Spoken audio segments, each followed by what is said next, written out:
Assalamualaikum everyone, welcome back to my channel. My name is Gupta Shahbaz Ahmed. Please subscribe my channel और bell icon को ज़रूर press करें ताकि नई आने वाली वीडियो का नोटिफिकेशन आपको फौरन मिल सके। स्टूडेंट्स, टेंसेस रूल समझने के लिए आपको फॉर्म्स ऑफ वर्ब्स का जानना बहुत ज़रूरी है।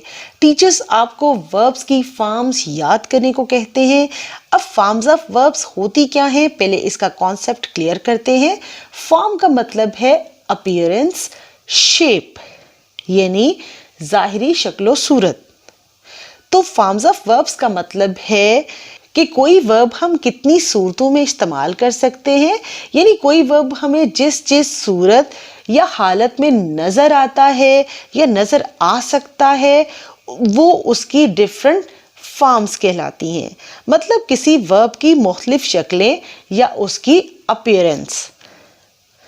स्टूडेंट्स, कॉमनली आप फर्स्ट, सेकंड और थर्ड फॉर्म ऑफ वर्ब को ही जानते, पढ़ते और याद करते हैं, जैसे कि प्ले, प्लेड, प्लेड, गो, वेंट, गॉन।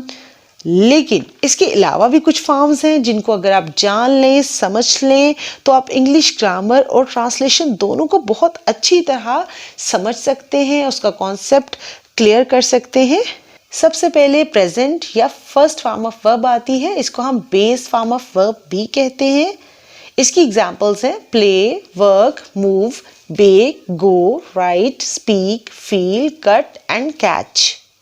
इसके बाद सेकंड फॉर्म ऑफ वर्ब है जिसको हम पास्ट फॉर्म ऑफ वर्ब भी कहते हैं। इसके बाद थर्ड फॉर्म है जिसको हम पास्ट पार्टिसिपल कहते हैं। जैसे प्ले सेकंड फॉर्म में प्लेड होगा, थर्ड फॉर्म में भी प्लेड ही रहेगा।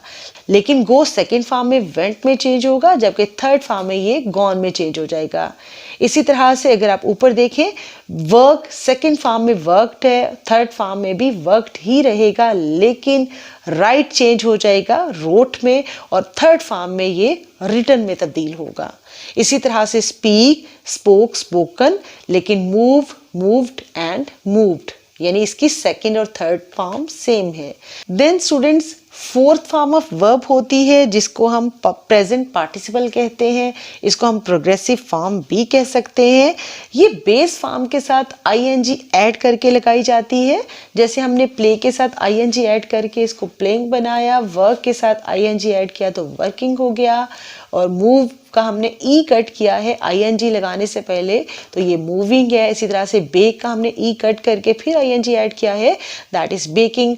गो से गोइंग, राइट का ई कट करके हमने आईएनजी ऐड किया है तो ये राइटिंग हो गया। इसी तरह से speaking, feeling, cutting and catching fourth form of verbs की एग्जांपल्स हैं। Students, fifth form of verb third person singular form कहलाती है।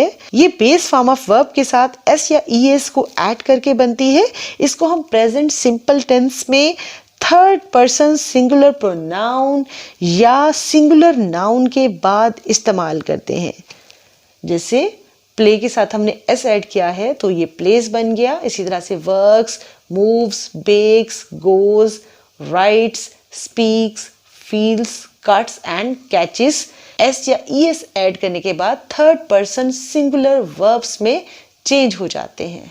लास्ट में वर्ब की इन्फिनिटिव फॉर्म आती है, इसको हम वर्ब फैमिली नेम भी कह सकते हैं। इसमें हम बेस फॉर्म ऑफ वर्ब से पहले टू लगाते हैं, जैसे to play, to work, to move, to write, to speak etcetera. अब स्टूडेंट्स, ये सवाल पैदा होता है कि सेकेंड और थर्ड फॉर्म ऑफ वर्ब्स बनती कैसे हैं, क्योंकि फोर्थ फॉर्म का तो क्लियर हो गया कि ये फर्स्ट फॉर्म या बेस फॉर्म के साथ आईएनजी ऐड करने के बाद बनती है, और फिफ्थ फॉर्म भी क्लियर है कि ये बेस फॉर्म के साथ एस या ईएस ऐड करके हम बनाते हैं, और इन्फिनिटिव भी क्लियर है कि इसमें हम बेस फॉर्म से पहले टू लगा लेते हैं। मगर सेकेंड और थर्ड फॉर्म में कहीं तो गो के बाद वेंट और गॉन में चेंज हो गया, और कहीं प्ले के बाद प्लेड और थर्ड में भी प्लेड ही रहा है। यानी यहाँ पे सेकंड और थर्ड फॉर्म्स एक जैसी हैं, लेकिन यहाँ पे सेकंड और थर्ड फॉर्म टोटली चेंज हैं। तो स्टूडेंट्स, इसमें बिल्कुल भी कोई परेशानी की बात नहीं है, क्योंकि 96 to 97%